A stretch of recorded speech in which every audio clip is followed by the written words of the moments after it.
चलिए, राजधानी लखनऊ में बीते दिन निषाद पार्टी ने बड़ी रैली का आयोजन कर अपनी शक्ति का प्रदर्शन किया, जिसके बाद से पार्टी के अध्यक्ष डॉक्टर संजय निषाद इस वक्त सुर्खियों में बने हुए हैं। दरअसल इस रैली में केंद्रीय गृह मंत्री अमित शाह ने शिरकत की, साथ ही मुख्यमंत्री योगी आदित्यनाथ भी रैली में मौजूद रहे। रैली के बाद उन्होंने बीजेपी से थोड़ी नाराजगी और थोड़ी खुशी भी जाहिर की। इसे लेकर संजय निषाद से खास बातचीत की हमारे संवाददाता पारुल केशवानी ने।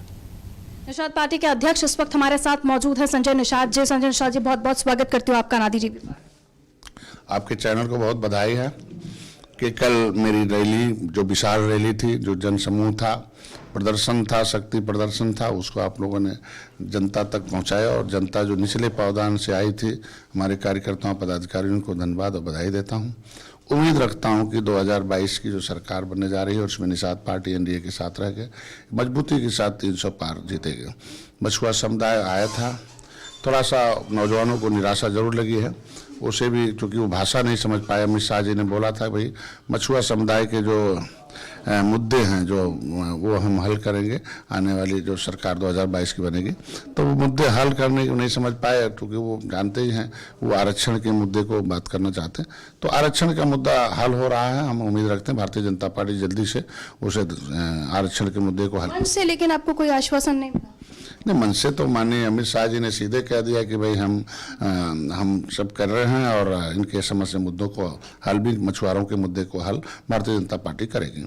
तो जब मुद्दे में तो सब मुद्दे शामिल है ना, तो मुद्दे ही तो आश्वासन है ना। जब वो कह रहे हैं कि हल करना है, एक तो आश्वासन होता है, एक हल करना होता है, तो दोनों में अंतर है। रैली के बाद नाराजगी दिखी थी थोड़ी सी आप लोग? नहीं, हमारी नहीं, हमारे तो, हम तो बहुत खुश हैं कि कम से कम मेरी नीतियों, मेरी पार्टी, मेरी बात, विचारधारा को पहुंचाते हुए एक जनशक्ति जो एक बिना खाए पिए ठंडक में आए और एक जनशक्ति दिखाया। शायद उस रैली को बहुजन समाज पार्टी ने बहुत पहले भरा था, कोई हिम्मत नहीं करता। निषाद पार्टी 15 सितंबर 2016 को भी मेरे समाज युवा जो 90% आए थे, युवाओं में थोड़ा सा नाराजगी देखी थी। तो नाराजगी निश्चित रूप से उनका काम हो रहा है। एसपी गोयल तैयार हैं, माननीय मुख्यमंत्री जी ने आदेश कर रखा है, तो जैसे ही कागज पाएंगे, देखेंगे, खुश हो जाएंगे और खुशी खुशी 2022 में सरकार बनाएंगे। अब तक की जितनी पार्टियां नहीं, सरकार ने निषादों के बारे में इतना ज्यादा नहीं सोचा। आपने मंच से उनके अपनी सरकार, यानी अब आप क्योंकि एनडीए के साथ शामिल हो रहे हैं, तो जाहिर है आपने योगी जी के कामों को गिनाया और उसके बाद आपने ये भी कहा तमाम लोगों से कि पिछड़ों को आरक्षण दिलाने का काम योगी जी की सरकार आने वाले समय में मोदी जी की सरकार करेगी। देखिए, ये झुआ भर रोड पर पौआ पिला के या पौआ में बांट करके टुकड़े टुकड़े में रखा था। ये पॉलिटिकली बेहोश थे। इन्होंने देश को आज़ाद कराया था। ये कभी गंगा में राम को पार उतारा था, मुगलों अंग्रेजों को मौत के घाट उतारा था, कानून बनाकर इन्हें उजाड़ा गया था। और कानून, संविधान बनवाने में इनकी सबसे बड़ी भूमिका रही है। और कानून में मझवार तुरैया नाम से इनका संविधान में सूचीबद्ध है। तो जिनकी बटन दबाया, कांग्रेस का बटन दबाया, कांग्रेस हीरो हो गई, इनकी फाइल को ही गायब करा दिया। संविधान के उस पन्ने से ही मझवार तुरैया को गायब करके 70 साल से ठगा इन्हें। और 1992 तक मझवार तुरैया का मिलता भी था, लेकिन इनकी उपजातियों, पर्यायवाची जातियों को पिछड़ी में डाल के इन्हें धोखे में रख के बर्बाद किया। तो हमारा समाज अब जगह, हमने एक प्रोग्राम बनाया, reach the voter and treat the voter and teach the voter and the cost the voter, कि हम वोटर के पास जाएंगे, उन्हें जगाएंगे, होश में लाएंगे और उन्हें जोश पैदा करेंगे और सही जगह बटन दबाएंगे। और इसका रिजल्ट हमें मिला 2017 में कि हमने लड़ा 72 सीटों पर और एक मेरा विधायक है। हम 4.5 साल के अंदर 13 जनवरी 2013 को संकल्प लिया, हम 2016 में मैंने पार्टी गठन कराया और आज 4 अदालतें हैं, 4 न्याय हैं लोकतंत्र के। एक राज्यसभा है, एक लोकसभा, एक विधानसभा, विधान परिषद है। ये 4, एक अन्याय यहाँ से होता था, हमें न्याय नहीं मिलता था क्योंकि हमारे पास वकील नहीं होता था अपना।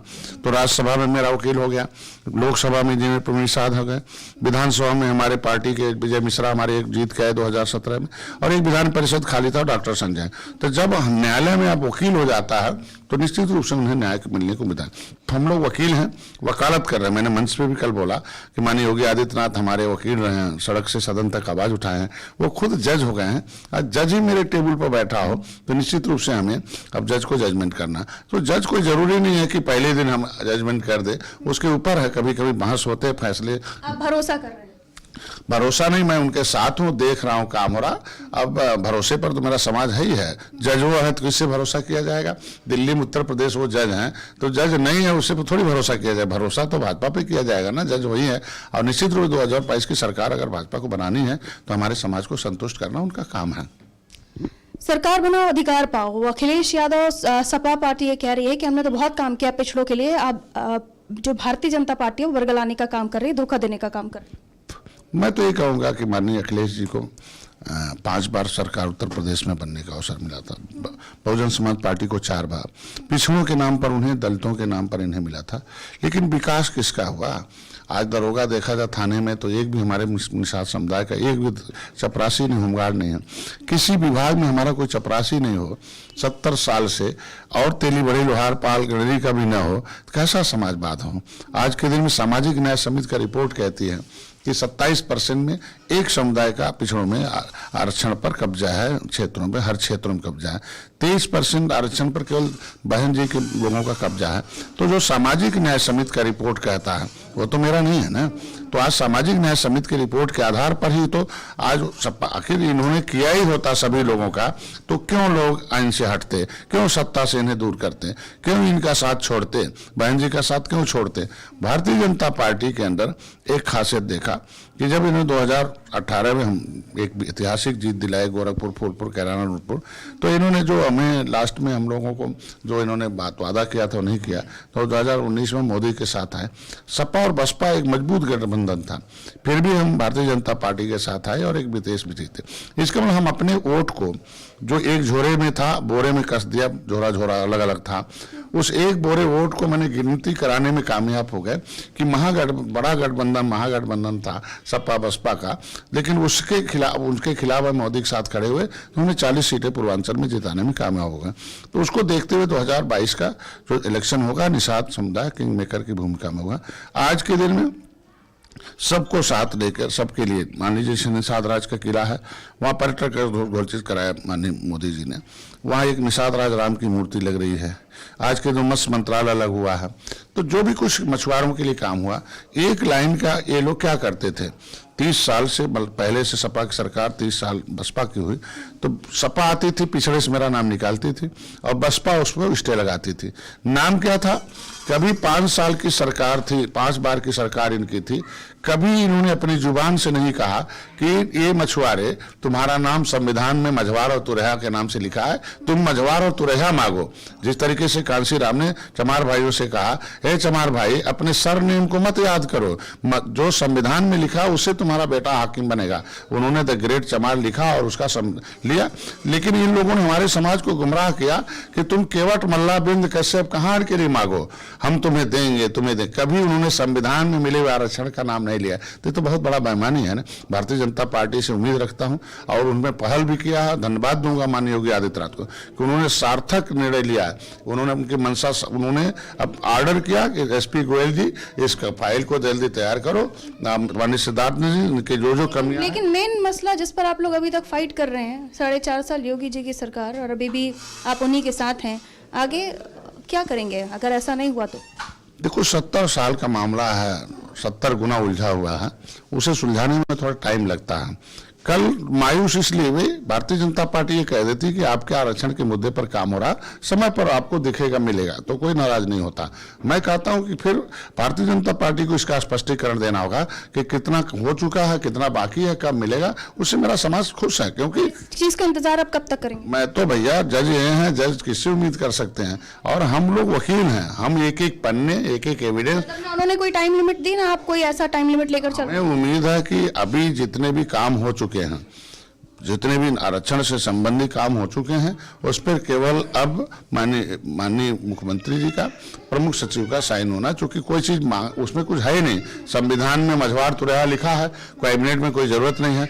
मेरे सरनेम पिछड़ी जातियों की सूची में दिखते हैं, कंप्यूटर में दिखते हैं। राज्यपाल ने 31 दिसंबर 2016 को ही राज्यपाल ने पिछड़ी जाति की लिस्ट से निकाल दिया, यह भी कह दिया कि कंप्यूटर से डिलीट करो और नई सूची बनाओ।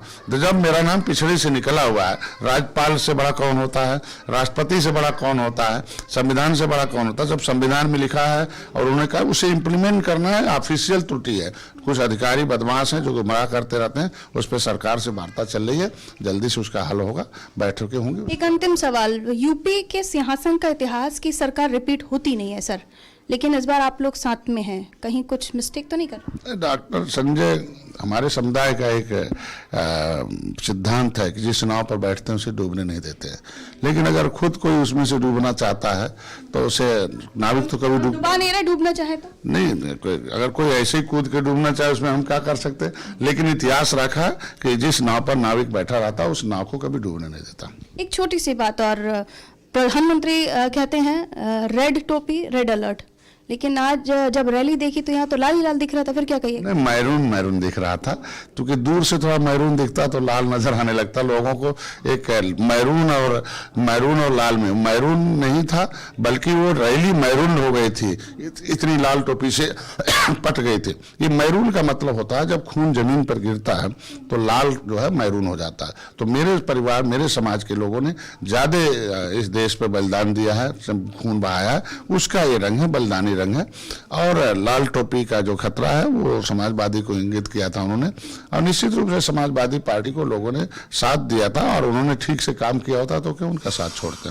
बहुत शुक्रिया संजय निषाद जी से बात करने के लिए। तो वो इस वक्त हमारे साथ निषाद साहब मौजूद थे, संजय निषाद जी, निषाद पार्टी के अध्यक्ष, और उन्होंने तमाम मुद्दों पर, तमाम सवालों पर बात कर, इसके अलावा जो लाल रंग को लेकर उत्तर प्रदेश में सियासत हो रही है उस पर भी क्लियर कर दिया कि हमारी टोपी का रंग महरून है, लेकिन रंग को लेकर भी यूपी में सियासत हो रही है और पारा बेहद गर्म है।